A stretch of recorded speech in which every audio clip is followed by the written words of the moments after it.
14واں دن شاگرد خواتین۔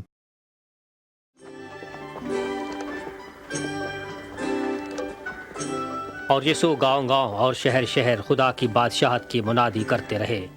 ان کے 12 شاگرد اور چند عورتیں بھی جو بد روحوں سے آزاد ہوئی تھیں ان کے ساتھ تھیں۔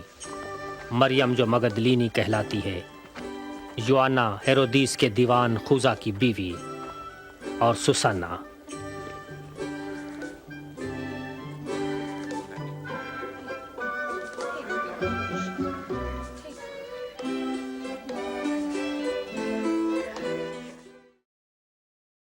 کیوں عورتیں یسوع کے پیچھے چل پڑی تھیں؟